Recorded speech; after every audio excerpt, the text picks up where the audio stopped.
Washington, lawyers for U.S. President Donald Trump wrapped up their defense Tuesday at his Senate impeachment trial, strongly rebuffing claims that he withheld military aid to Ukraine to benefit himself politically. Trump lawyer Jay Sekulow told the 100 senators acting as jurors, "We are clear in our position. There was no quid pro quo in Trump asking Ukrainian President Volodymyr Zelensky to investigate a key 2020 Democratic rival, former Vice President Joe Biden. At the same time, he was temporarily blocking the release last year of $391 million that Kiev wanted to help fight pro-Russian separatists in eastern Ukraine." In this image from video, personal attorney to President Donald Trump, Jay Sekulow, speaks during the impeachment trial against President Trump in the Senate at the U.S. Capitol in Washington, Jan. 28, 2020, Sekulow offered his defense of Trump as the Senate weighs whether to subpoena the president's former national security advisor, John Bolton, to testify about his claim in a book manuscript that Trump told him directly last August that he was blocking release of the Ukraine defense assistance until he won assurances that Biden would be investigated. Bolton's claim undercuts the key Trump defense, that there was no reciprocal deal with Ukraine. Sekulow said Trump had a proper government interest to investigate possible corruption in asking for the Ukraine investigations of Biden, his son Hunter's work at a Ukrainian natural gas company, and a debunked theory that Ukraine meddled in the 2016 U.S. presidential election that Trump won. No evidence has emerged of wrongdoing by the Bidens. He knew what he was saying, Sekulow said of Trump's July 25 conversation with Zelensky. To say he's not acting in the national interest is wrong. Sekulow's arguments came on the third and last day of President's defense that he should be acquitted of 2 articles of impeachment, abusing the power of the presidency and obstructing congressional efforts to investigate his Ukraine actions. These articles must be rejected, Sekulow said. The Constitution requires it. Justice demands it. White House counsel Pat Cipollone concluded, "This should end now, as quickly as possible." In this image from video, Alan Dershowitz, an attorney for President Donald Trump, speaks during the Trump's impeachment trial in the Senate at the Capitol in Washington, Jan. 27, 2020. For hours on Monday, Trump's lawyers ignored Bolton's claim. But late in the day, defense lawyer Alan Dershowitz dismissed the importance of it. Nothing in the Bolton revelations, even if true, would rise to the level of an abuse of power or an impeachable offense, he told the Senate, now in the second week of the impeachment trial. With the Bolton claim throwing an unexpected element into the president's trial, Democratic opponents and 2 Republican senators called for his testimony. A 4-hour debate is expected Friday on whether to subpoena Bolton, whom Trump dismissed in September, and other witnesses familiar with Trump's Ukraine-related actions and documents held by the White House and government agencies.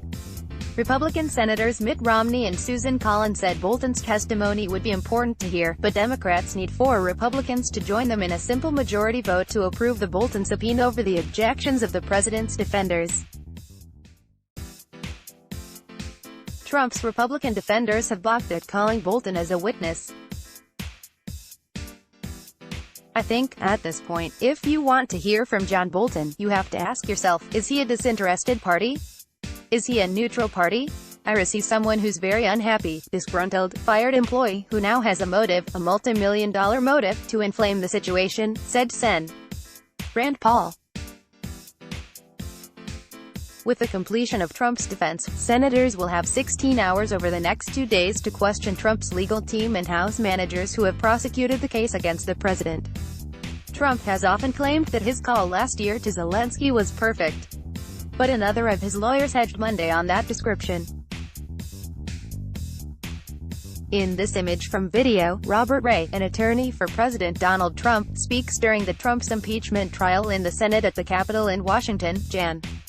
27, 2020, "It would have been better in attempting to spur action by a foreign government and coordinate law enforcement efforts with our government to have done so through proper channels," said Robert Ray.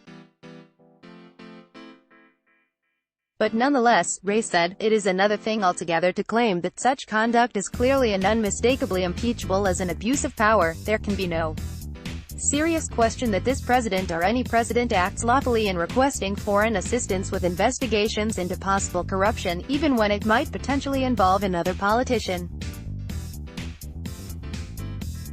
To argue otherwise would be to engage in the specious contention that a presidential candidate, or for that matter any candidate, enjoys absolute immunity from investigations during the course of the campaign, he said. Trump's lawyers sharply attacked Biden and his son's lucrative work for a Ukrainian natural gas company. They accused Democrats of improperly using impeachment as a weapon to get rid of a president they simply don't like, to overturn the 2016 election, and keep Trump off the ballot in November as he seeks a second term in the White House. Kenneth Starr, a member of the president's legal team, called impeachment a political weapon that parties use against one another, and said House Democrats impeached Trump without any bipartisan support. Starr described impeachment as hell. Starr was the independent counsel whose investigation led to President Bill Clinton's impeachment in 1998 for lying to a grand jury about a sex scandal. Those of us who lived through the Clinton impeachment full well understand that a presidential impeachment is tantamount to domestic war. It is filled with acrimony and divides the country like nothing else, Starr said.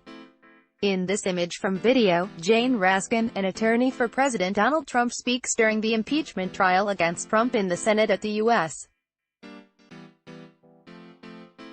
Capitol in Washington, Jan. 27, 2020, another Trump attorney, Jane Raskin, attacked the Democrats for focusing on Trump's personal attorney Rudy Giuliani, who they say was at the center of the president's campaign to pressure Ukraine to investigate the Bidens.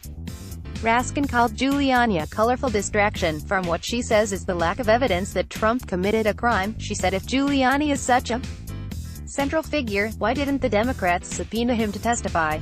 House committees subpoenaed documents related to Giuliani's work in Ukraine, but he refused to comply. House Intelligence Committee Chairman Adam Schiff, the lead Democrat among 7 lawmakers from the House of Representatives serving as prosecutors in the case, said it was amusing for the Trump lawyers to label Giuliani a minor figure, and cited the Trump-Zelensky call. It wasn't the House that was on the phone with Zelensky, as the president was saying repeatedly that he wanted Zelensky to talk to Rudy, Schiff said. Giuliani's name, I think, came up more than any other person's name in that call between the two heads of state. You've got to ask why was that, if he was such a bit player, as the president's team now would have you believe? A 2/3 vote in the 100-member Senate would be required to convict Trump and remove him from office. But with Republicans holding a 53-47 majority and no Republican calling for his ouster, Trump is all but assured of being acquitted. Senate Majority Leader Mitch McConnell, who is opposed to calling witnesses that would extend the trial, is hoping to win Trump's acquittal by week's end, just ahead of Trump's annual State of the Union address to Congress next Tuesday. Let's block ads. Why?